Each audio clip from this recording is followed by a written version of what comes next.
Good morning dear students. मैं doctor Ved Prakash, associate professor and HOD, government college Ajmer. विद्यार्थियों, हम जो चैप्टर का अध्ययन कर रहे हैं वो है फ्री कंसेंट या स्वतंत्र सहमति। स्वतंत्र सहमति कई बातों से प्रभावित होती है, ये हम देख चुके हैं, जिसमें उत्पीड़न के बारे में हम चर्चा कर चुके हैं, अनुचित प्रभाव के बारे में चर्चा कर चुके हैं, और तीसरा जो मुख्य बिंदु है जो स्वतंत्र सहमति को प्रभावित करता है वो है फ्रॉड या कपट। तो आज हम इसके बारे में बात करेंगे, फ्रॉड या कपट के बारे में बात करेंगे। कपट क्या है और ये स्वतंत्र सहमति को किस तरीके से प्रभावित करता है। सबसे पहले देखेंगे फ्रॉड है क्या। जब कोई पक्षकार जानबूझकर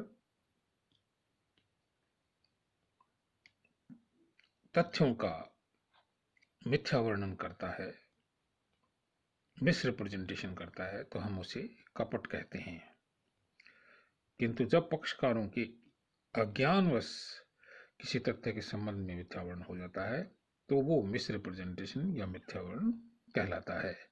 तो कपट और मिथ्या वर्णन दोनों के बारे में ही हम आगे बात करेंगे। आज बात कर रहे हैं कपट के बारे में, और इसके बाद फोर्थ जो बिंदु है वो है मिथ्या वर्णन। कपट की परिभाषा जो है वो धारा अनुबंध अधिनियम की धारा 17 में दी गई है, जिसमें कहा गया है कपट से तात्पर्य किसी पक्षकार या उसके एजेंट द्वारा जानबूझकर अनुबंधक महत्वपूर्ण तथ्यों का मिथ्या वर्णन करना अथवा उन्हें छिपाना, ताकि दूसरे पक्षकार को धोखे में डालकर उसे अनुबंध करने के लिए प्रेरित कर लिया जाए। धारा 17 के अनुसार जब अनुबंध का एक पक्षकार अथवा उसकी उपेक्षा से अथवा उसका प्रतिनिधि दूसरे पक्षकार अथवा उसका प्रतिनिधि को धोखा देने के उद्देश्य से अथवा उसको अनुबंध करने के लिए प्रेरित करने के अभिप्राय से निम्नलिखित कार्यों में से कोई कार्य करता है तो कहा जाता है कि उसने कपट किया है। कौन कौन से कार्य हैं इसके बारे में हम चर्चा कर रहे हैं। किसी तथ्य के संबंध में कोई ऐसा सुझाव देना जो सच नहीं है और जिसे उसके सत्य होने का विश्वास भी नहीं है। किसी तथ्य को जानबूझकर सक्रिय होकर छिपाना जिसका उसे वास्तविक ज्ञान अथवा विश्वास है। पूरा न करने के उद्देश्य से कोई वचन देना, कोई भी अन्य कार्य करना जिसका उद्देश्य दूसरे पक्षकार को धोखा देना हो। कोई भी ऐसा कार्य अथवा भूल जिसे राजनियम द्वारा विशेष रूप से कपट में घोषित किया गया हो। ये है कपट की परिभाषा। थोड़ी लंबी है, लेकिन कपट चूंकि एक जटिल विषय है और कपट करने के नए नए तरीके व्यक्ति खोजते हैं, इसलिए सभी चीज़ों को शामिल करने के लिए परिभाषा को विस्तृत रूप दिया गया है। कपट की विशेषताएं क्या क्या है।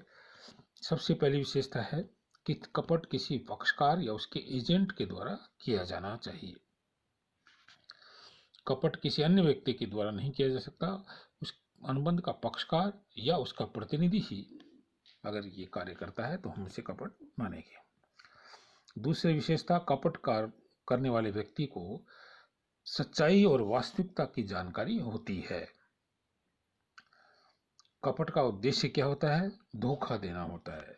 किसी झूठ बात को कपट तभी कहा जा सकता है जबकि उसका उद्देश्य दूसरे पक्षकार को जानबूझकर धोखा देना होता है। अगर किसी पक्षकार के अज्ञानवश दूसरे पक्षकार को कोई हानि होती है तो हम उसे कपट नहीं कहते हैं। वो क्या कहलाएगा? अज्ञानवश किया गया जो मिसरिप्रेजेंटेशन है वो मिथ्या वर्णन कहलाएगा। असत्य बात को सत्य रूप में बताना या सत्य होने का सुझाव देना जो है वो भी कपट है। कपट में तथ्यों को सक्रिय रूप से छिपाया जाता है,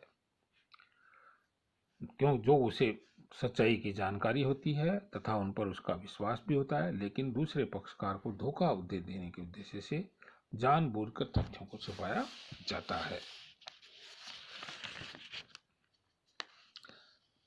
पूरा न करने के उद्देश्य से कोई वचन देना भी कपट है। उसको ये मालूम है कि ये जो वचन मैं दे रहा हूँ मैं इसे पूरा नहीं करूँगा, फिर भी वो उस वचन देता है ताकि दूसरा व्यक्ति अनुबंध करने के लिए तैयार हो जाए। धोखा देने के उद्देश्य से अन्य कोई भी कार्य करना। कपट की नई नई योजनाएं बनाने के कारण कपट की परिभाषा में ये जोड़ा गया है कि अगर कोई व्यक्ति दूसरे व्यक्ति को धोखा देने के उद्देश्य से कोई भी कार्य करता है तो हम उसको कपट कहेंगे। कोई ऐसा कार्य या भूल जो राजनियम द्वारा विशेष रूप से कपट में घोषित की गई है उसको भी कपट में शामिल करते हैं। कपट के द्वारा दूसरे पक्षकार को धोखा अवश्य होना चाहिए। कई बार ऐसा होता है कि एक पक्षकार दूसरे व्यक्ति को धोखा देने के उद्देश्य से कार्य करता है, लेकिन दूसरे पक्षकार को उससे धोखा नहीं होता है तो कानून उसे कपट नहीं मानता है। दूसरे शब्दों में हम कह सकते हैं कानून ये कहता है कि वो धोखा जिससे किसी को धोखा नहीं हुआ कपट नहीं हो सकता है। यानी उसका जो कपट करने का जो हथियार है अगर वो निशाने पर नहीं लगता है, दूसरा व्यक्ति इसके प्रभाव में नहीं आता है तो हम उसको कपट नहीं कहेंगे। और अंतिम विशेषता है कपट महत्वपूर्ण तथ्य के संबंध में होना चाहिए।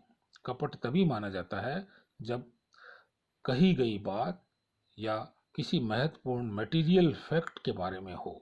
साधारण बात या विचार जिसका अनुबंध के ऊपर कोई खास प्रभाव नहीं पड़ता है उसे हम कपट नहीं मानेंगे। ये हो गया कपट क्या है और कपट में कौन कौन सी विशेषताएं पाई जाती है। आज के लिए हम यहीं विराम लेंगे। कल नए वीडियो के साथ फिर मिलेंगे। धन्यवाद। जय हिंद।